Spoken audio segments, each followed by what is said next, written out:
할렐루야. 아멘. 오늘 또 하나님의 한량없는 은혜와 축복이 사랑하는 여러분 모두에게 충만하게 임하기를 주님의 이름으로 축원합니다. 아멘.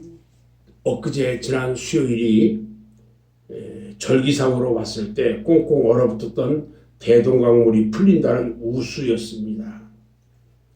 아직도 찬바람이 불어오는 그 영하의 날씨가 계속되고 있는데 남쪽에는 봄꽃이 피기 시작했다는 소식도 들려오는데 한편으로는 아까 기도할 때도 얘기했지만 대구 경북 지역에 코로나 바이러스로 인해서 많은 사람들이 고통당하고 또 죽어가는 사람들도 있다고 하는 모습들을 보면서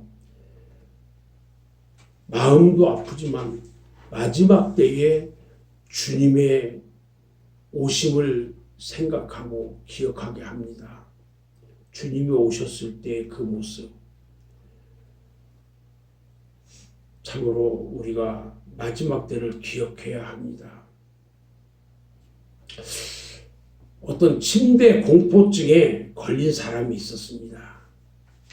그 사람은요, 침대에 누워서 자려고 하면 꼭 침대 밑에 누가 숨어 있는 것 같아가지고 잠을 잘 수가 없어요.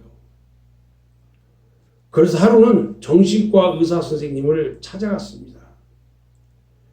그런데 의사가 하는 말이 밑에 누가 있는 것 같으면 이제는 침대 밑에 들어가서 자보세요 하고 말을 합니다. 의사 말대로 그날 밤에 침대 밑에 들어가서 잠을 자려고 하니까 이번에는 침대 위에 누가 있는 것 같아요. 잠을 잘 수가 없었어요. 그래서 다시 의사를 찾아가서 이야기하니까 의사 하는 말이 일주일치 약을 줄 테니까 다 먹고 다음 주에 오세요. 이렇게 한 1년을 치료하면 깨끗이 나을 겁니다. 이렇게 말을 합니다. 그런데 이분의 소식을 들은 목사님이 그 사람을 신방을 했어요. 그리고 그 사람의 침대 공포증을 단 10분 만에 깨끗하게 고쳤습니다. 어떻게 고쳤냐고요? 침대 다리를 몽땅 잘라버렸어요. 그러니까 밑에 아무것도 없지요. 이 내용이 극동방송에서 나온 내용을 잠깐 글로서 썼습니다. 제가. 오늘 본문 말씀을 보면 예수님께서 천국의 비유를 말씀하신 내용이에요. 예수님께서 천국에 대해서 말씀하실 때에 오늘 13장을 보면 씨 뿌리는 사람의 비유도 있고 보화를 구하는 사람의 모습도 있고 진주를 구하는 사람, 그물을 치고 고기를 잡는 사람 등의 비유를 통해서 우리에게 천국을 가르쳐주고 있어요. 그 중에서 오늘은 어떤 사람이 밭을 갈다가 보화를 발견하고 그 보화를 얻기 위해서 가진 소유를 다 팔아서 밭을 샀다는 말씀과 값진 진주를 구하는 사람이 어느 날 지금까지 세상에서 구경도 해보지 못한 매우 귀한 진주를 발견하고 재산을 다 팔아서 그 진주를 샀다는 말씀을 통해서 과연 예수님께서 하시고자 하는 말씀의 뜻이 무엇인가를 생각하면서 함께 은혜를 받고자 하는 것입니다. 아멘. 우리 성도들은요, 항상 은혜를 사모하면서 갈망하면서 살아야 합니다. 아멘. 그래서 항상 은혜가 성도들에게는 충만해야 합니다. 여러분, 자동차예요. 기름이 없으면 갈 수가 없어요. 기름이 기름 탱크에 가득 들어 있어야 오래오래 또 멀리까지 달릴 수가 있는 것입니다. 아멘. 은혜는요, 우리들의 믿음에 항상 충만해야 그 은혜 안에서 기쁨이 샘솟듯 솟아나게 되는 것입니다. 아멘. 그래서 항상 은혜 충만하시기를 주님의 이름으로 축원합니다. 아멘. 아멘. 그런데 은혜 받는 것도 중요하지만 소멸하지 않고 잘 오랫도록 유지하는 것도 매우 중요하다는 것입니다. 은혜는요, 요즘 흔히 한번 쓰고 버리는 일회용이 아니고요, 필요할 때마다 손쉽게 얻을 수 있는 인스턴트 식품도 아니다는 겁니다. 은혜는 받기는 힘든데 쏟아버리기는 너무 쉬워요. 그렇기 때문에 받은 은혜는요, 오랫동안 간직하고 항상 충만한 생활을 해야 한다는 것입니다. 아멘. 아무쪼록 그동안 받은 은혜들을 오랫동안 간직해서 승리의 삶과 평강의 삶이 여러분들이 되시기를 주님의 이름으로 축원합니다. 아멘. 오늘 본문 말씀 중에 보화를 발견한 사람이나 값진 진주를 구하는 사람의 비유는요, 모두 같은 뜻을 가지고 있어요. 한 가난한 농부가 밭을 갈다가 보화를 발견했어요. 나중에 자기가 가지고 있는 소유를 다 팔아서 그 밭을 샀다는 말씀을 볼 때에 아마 이 사람이 밭을 갈고 있는 그 밭은요, 자기 소유가 아니라는 것을 알 수가 있어요. 남의 소유였어요. 우리 성경에 보면 그 당시에는요, 전쟁과 도둑들로 인해서 부자들이 보물들을 그리고 금전들을 항아리나 금괴에다 넣어가지고 땅에 묻어뒀는데, 전쟁에서 가족들이 모두 죽거나 포로로 잡혀가면 주인이 없어져요. 그러면 후대에 농부들이 발견해서 그 보물들을 소유하고 그랬어요. 실제로 1956년에 베들레헴 근방에 있는 밭에서 수백만 달러의 그 보화가 담겨 있는 항아리가 발견된 적이 있어요. 이 비유의 말씀은요, 기독교의 진리를 구하고 그 진리를 우리의 실제 생활에 어떻게 활용하느냐에 대한 좋은 신뢰가 되고 있다는 것입니다. 이제 밭에 감추인 보화의 비유에서 천국의 깊은 진리를 몇 가지로 저는 생각해 보려고 합니다. 첫 번째로요, 감춘 보화를 발견한 것은 밭을 갈다가 발견되었다는 거예요. 밭을 갈다가 이 보화를 발견했어요. 우연하게 발길에 채어서 얻어지는 것이 보화가 아닙니다. 열심히 노력하고 일할 때에 그 대가로 얻어지는 거예요. 아멘. 사람들은요, 쉽게 벌어서 쉽게 향락을 누리려고 합니다. 밭을 간다는 것은요, 자기가 해야 할 일에 대해서 충성스럽게 그 임무를 다 하는 것을 말하는 것입니다.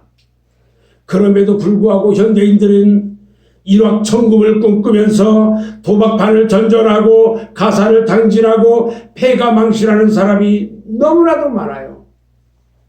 강원도 정선에 가면요, 폐광초를 활성화시킨다는 명목으로요, 정부에서 카지노를 만들었는데, 이곳에 가서 가지고 있는 가사를 다 당진하고 거지 아닌 거지가 돼가지고요, 집에도 가지 못하고 노숙하는 사람들이 지금도 너무너무 많다는 것입니다. 그뿐입니까? 인생 역전을 꿈꾸면서 로또 복권을 사다가 가사를 당진하고요, 빚더미에 앉아서 어쩌지도 못하고 있다가 자살하는 사람들도 너무나도 많아요. 오늘 본문 말씀의 보화는요, 물론 천국에 대한 말씀이에요.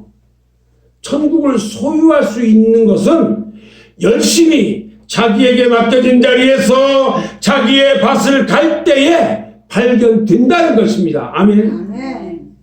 다시 말씀드리면 여기에 기록된 밭이라는 것은 바로 무엇을 뜻하느냐? 교회를 뜻하는 것입니다. 그러므로 교회에서 자기에게 주어진 직분대로 사명을 다할 때에, 열심히 일할 때에 발견되어지는 것입니다. 아멘. 그러나 자기가 해야 할 일을 하지 않고 게으르거나 태만하면 절대로 천국의 부활을 발견할 수가 없습니다. 고린도전서 4장 2절 말씀을 보면 그리고 맡은 자들에게 구할 것은 충성이니라 이렇게 말씀합니다.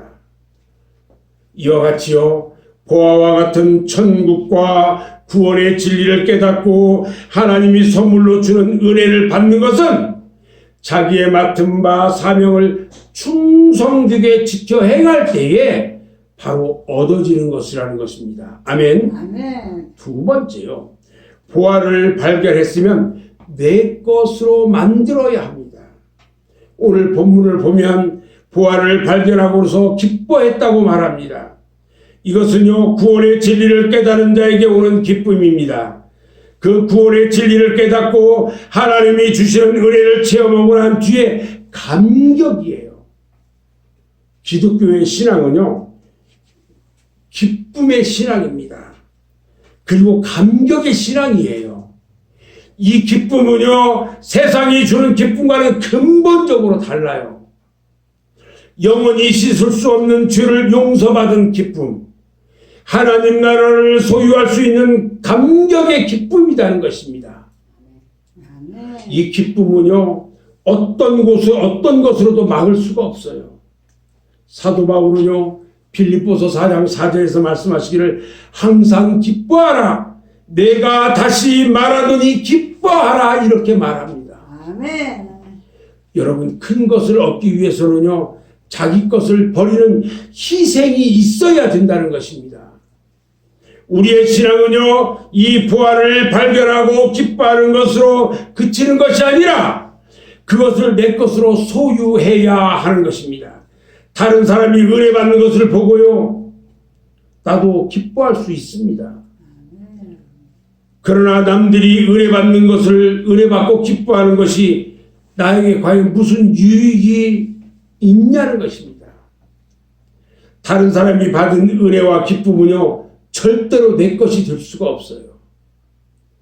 내가 받은 은혜, 내가 받은 체험만이 나의 기쁨이 될 수 있고 나의 간증이 되는 것입니다. 아멘. 아멘. 그러므로 문제는요 내가 은혜 받고 샘솟듯 넘치는 그 기쁨이 충만해야 할 줄로 믿습니다. 아멘. 예수 그리스도에 대해서 그가 어떻게 탄생되고 그가 누구이고 어떻게 죽었다는 것을 아는 것으로 족한 것이 아니라 부활하신 예수 그리스도는 하나님의 독생자요 나를 위해 피 흘리신 나의 구세주로 내가 영접해서 그 예수를 내가 소유해야 한다는 것입니다. 아멘. 이 예수가 우리 인생의 최대의 보화인 것입니다. 그러나 그 가치를 몰라가지고 예수를 과소평가하고 얻으려 하지도 않고 세상 향락과 바꾸는 어리석은 인생이 너무나 많이 있다는 것입니다. 예수님은 절대로 자신이 부활하고 광고하지 않았습니다. 인간 스스로가 예수를 구세주로 알아서 그 부활을 얻기 위해 노력하게 하셨고요. 주는 그리스도시요 살아계신 하나님의 아들이라고 고백하게 되었던 것입니다. 아멘. 아멘. 천국의 부활은요 감춰져 있어요. 그 감추인 부활을 발견해서 나의 것으로 소유하는 기쁨이 있기를 주님의 이름으로 축원합니다. 아멘. 아멘. 영국 사람들이요 처음 아프리카에 갔을 때에 아프리카 원주민들이 다이아몬드를 가지고 노는 것을 보았어요. 다이아몬드가 얼마나 귀해요. 아프리카 사람들은 다이아몬드가 보화인 줄을 몰랐어요. 그리고 다이아몬드하고 금덩어리 같은 것을 가지고 돌팔매질을 하고 있어요. 이것을 본 영국 사람들이 가지고 갔던 사탕이나 초콜릿들을 그들에게 주고 그 많은 다이아몬드와 금덩어리를 모두 가져왔어요. 이와 같이요 많은 사람들이 기독교의 진리와 하나님의 보화인 예수님을 모르고 있었습니다. 그래서 유대인들은 예수를 십자가에 못 박고 말았어요. 그러나 갈릴리의 어부들, 세관에 앉아있던 마태, 사마리아 수가성 여인, 십자가에 달려 예수를 본 백부장, 여리고의 삭개오, 빌립보성 감옥의 간수, 이런 사람들은요, 그 자신들이 예수를 보화로 발견했어요. 그리고 그 예수를 자신의 구세주로 영접하고 소유하는 복된 사람이 되었다는 것입니다. 사랑하는 성도 여러분, 이제 여러분들은요, 보화를 발견했습니다. 예수 그리스도를 나의 구세주로 영접하였고 은혜를 받았습니다. 아멘. 이것이 바로 천국을 소유한 것입니다. 이 보화를 영원히 뺏기지 말기를 주님의 이름으로 축원합니다. 아멘.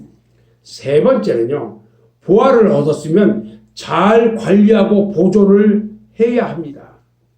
사람이 돈을 벌었으면요, 어떻게 벌었느냐 하는 것도 중요하고 얼마나 벌었느냐 하는 것도 중요합니다. 그러나 그보다도 더 중요한 것은 번 돈을 잘 관리하고 보존하는 것입니다. 벌기는 많이 벌었는데 병나서 병원에 다 갖다 줘버리고 도둑맞고 구워줬다가 떼이고 해가지고 모두가 다 새나가면 아무 소용이 없어요. 우리 성경에 학개서가 있는데 학개서 1장 6절 말씀에 너희가 많이 뿌릴지라도 수확이 적으며 먹을지라도 배부르지 못하며 마실지라도 흡족하지 못하며 입어도 따뜻하지 못하며 일꾼이 싹을 받아도 그것을 구멍 뚫어진 전대에 넣음이 들으리라. 여러분, 우리들이요, 어떻게 은혜를 받고 그 은혜에 심취돼서 기뻐합니까? 그러나 그 충만한 은혜와 성령이요, 며칠 지나지 않아서 다 소멸돼 버린다면 아마 그 사람에게는 공허함이나 허탈함이 있을 거예요. 여러분들이 받은 은혜가 다 새나가 버린다면 너무나도 허망해요. 그렇기 때문에 받은 은혜를 잃어버리지 않도록 잘 보존하고 관리하는 것은 대단히 중요하다는 것입니다. 아멘. 은혜를 어떻게 오랫동안 간직하느냐에 따라서 우리들의 삶은요, 기쁨과 평강 속에서 살 수가 있고, 그 반대로 그 은혜의 기쁨을 잃어버리고 만약에 잃어버린다면 근심과 불안 가운데서 살 수도 있다는 겁니다. 아멘. 여러분, 어떻게 여러분들이 받은 은혜를 잘 보존할 수가 있을까요? 몇 가지로 저는 생각해 봤어요. 첫 번째로요, 계속해서 충전을 시켜야 돼요. 은혜는 충전이 돼야 돼요. 배터리만, 여러분 배터리 알죠? 배터리를 사용만 하면 점점 이 배터리 기능이 떨어집니다. 그래서 우리는 어떻게 해야 돼요? 충전을 해야 돼요. 충전이 되지 않으면 수명이 오래 갈 수가 없어요.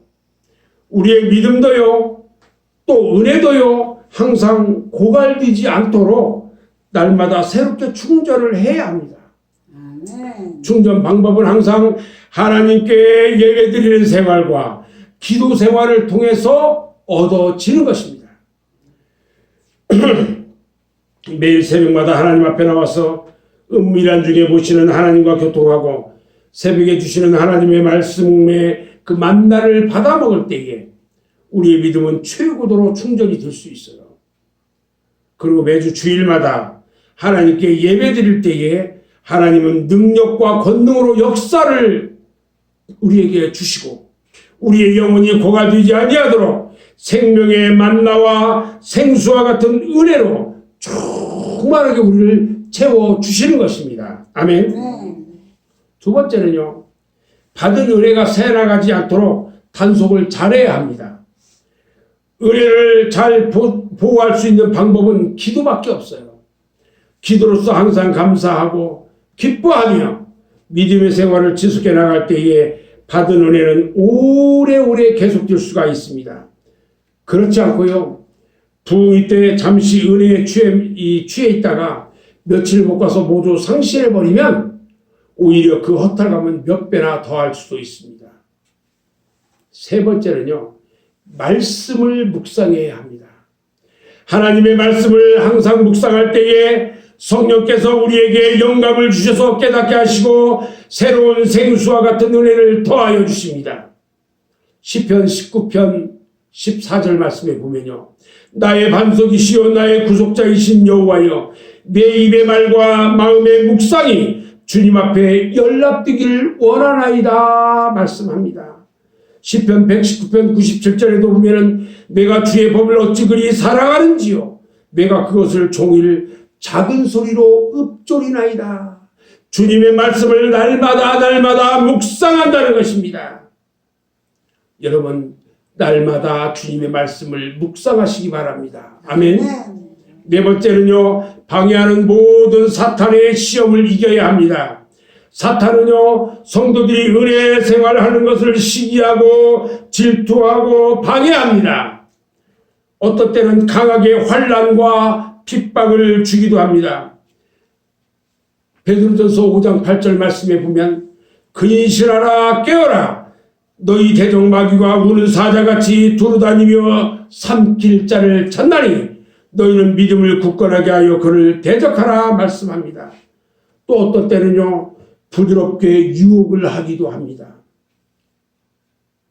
저들은요, 고린도후서 11장 14절에 보니까 이것은 이상한 일이 아니니라 사탄도 자기를 광명의 천사로 가장하느니라 그랬어요. 사탄가요, 천사로 가장해가지고 나와서 유혹합니다. 우리는 사탄의 방해를 이기지 못하면 받은 은혜는 소멸되고 기쁨은 사라지고 원망과 불평과 저주가 오게 되는 것입니다. 그래서 우리 주님은 계시록에서 말씀합니다. 내가 속히 오리니 내가 가진 것을 굳게 잡아 아무도 네 멸관을 빼앗지 못하게 하라고 그랬어요. 사랑하는 여러분, 아무쪼록 받은 은혜를 오래오래 간직해서 기쁨과 소망과 평강이 넘치는 삶을 살기를 주님의 이름으로 축원합니다. 아멘.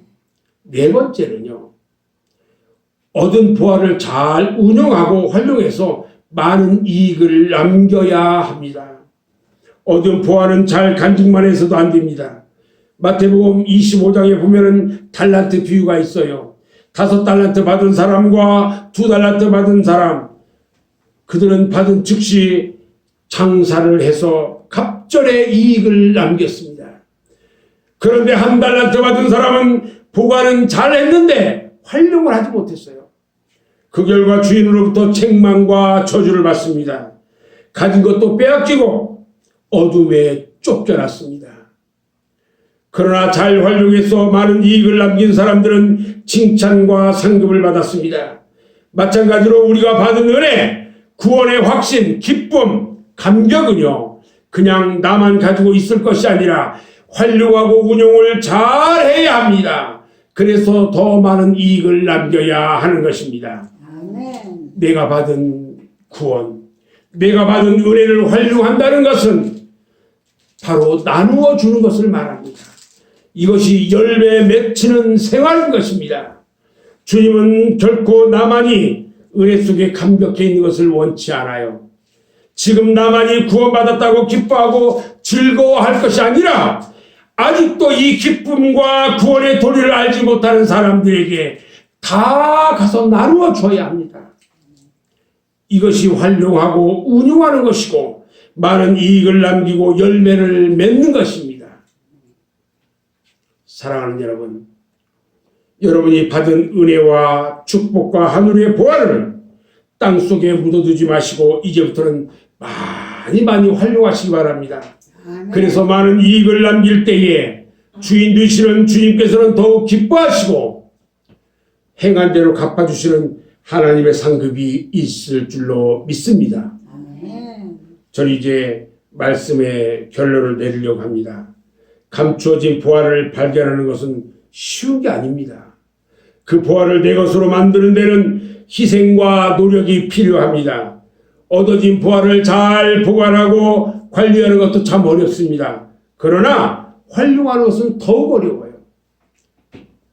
마찬가지로 우리의 구원의 도리가 되시는 예수 그리스도를 발견하고 믿고 나의 구세주로 영접하는 일은 결코 쉽지가 않아요. 그러나 받은 은혜를 나의 생활에 활용하는 것은 더욱 어렵다는 것입니다.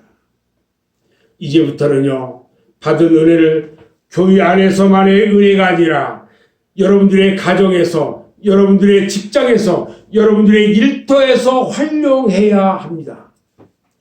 여러분의 생각이 변하고, 여러분의 일을 통해서 여러분의 일터가 변하고, 여러분의 생활이 변하고, 가정 환경이 변화가 되어지는 것입니다. 날마다 충만한 은혜와 기쁨 속에서 살아갈 수가 있습니다. 그러다 보면 나도 모르게 내 믿음이 작은 겨자씨 같았는데 점점 자라서 온갖 새들이 깃들일 수 있는 큰 나무와 같이 성장이 되는 것입니다. 아멘. 다른 사람들에게 그늘을 주고 깃들일 수 있는 처소를 제공해주고 열매를 제공하는 보람진 인생을 살게 되는 것입니다. 사랑하는 여러분, 이 시대는요, 악한 시대예요. 공중권세 잡은 사탄들이요, 자기들의 때가 얼마 남지 않은 것을 알고 있어요. 그래서 할 수만 있으면 택하신 자들도 넘어뜨리려고 우는 사자와 같이 울부짖고 있어요. 어제 어떤 사람들로부터 저에게 카톡에 문자가 왔어요. 지금 대구에 신천지가요, 약 9,000명이 이 문제가 생겼어요. 코로나 바이러스로 인해서 그들이 전부 다 이 바이러스에 감염이 된 사람들이 많아가지고 거기 교회를 폐쇄를 시켜버렸거든요. 그랬더니 카톡을 통해 가지고 그들이 지령을 내렸는데 뭐라고 내렸냐면 이것은 자기들만이 있는 것이 아니라 세상에 있는 교회 그 사람들도 똑같이 있는 거다. 그래서 신천지 교회에서 예배 드리지 말고 일반 교회들한테 가서 거기서 예배 드리고 거기다가 이 바이러스를 다 전파해라. 아주 못됐습니다. 그렇게 카톡을 보내가지고요, 자기는 어디로 갑니다, 나는 어디로 와서 예배 드린다고 전부 자기들끼리 하는 것이 노출돼 버렸어요. 저는 오늘 우리 여기 예배 드리는 인원 우리는 잘 알아요. 예배 드리는 사람이 아닌 사람이 왔으면 그 사람은 우리 여기 예배 드리러 오지 못했어요. 올 수가 없어요. 요즘은요, 다른 교회에 모르는 사람들이 가면은요, 못 들게 합니다. 대구에 제가 아는 큰 교회가 있어요. 범업교회가 있는데 여기는 대단히 큰 교회입니다. 제가 아는 그 집사님이, 안수 집사님이 거기 계신데 어제 전화를 해봤더니 2주 동안 교회를 폐쇄시켰어요. 그리고 전부 다 인터넷으로 예배를 드리도록 바꿨어요. 그렇게 해야지 남의 교회 가가지고 이 바이러스를 확산시키라고 하는 그 못된 이 짓을 하는 그 신천지. 여러분, 조심해야 합니다. 여러분, 지금은요, 우리가 근신하여 깨어서 기도할 때입니다. 아무쪼록 이 시대에 깨어서 기도하는 기도의 파수꾼이 되어서 날마다 여러분 가정이, 여러분 모두가 기쁨이 넘치고 은혜가 충만한 삶을 살기를 주님의 이름으로 축원합니다. 아멘. 아멘. 기도하겠습니다. 아버지 하나님, 주님의 크신 은혜를 감사를 드립니다. 오늘 또 말씀 가운데 은혜 받게 하시고 천국의 보화를 통하여 저희가 어떤 삶을 살아야 하는지 다시 한번 깨닫게 하시니 참으로 감사를 드립니다. 마지막 때를 살아가면서 오직 주님을 바라보게 하시고 주님의 은혜를 누리게 하시고 주님을 세상 가운데 전하는 저희들의 삶이 되어지도록 주님 인도하여 주시옵소서. 예수님의 이름으로 기도하옵나이다. 아멘. 엮어주세요.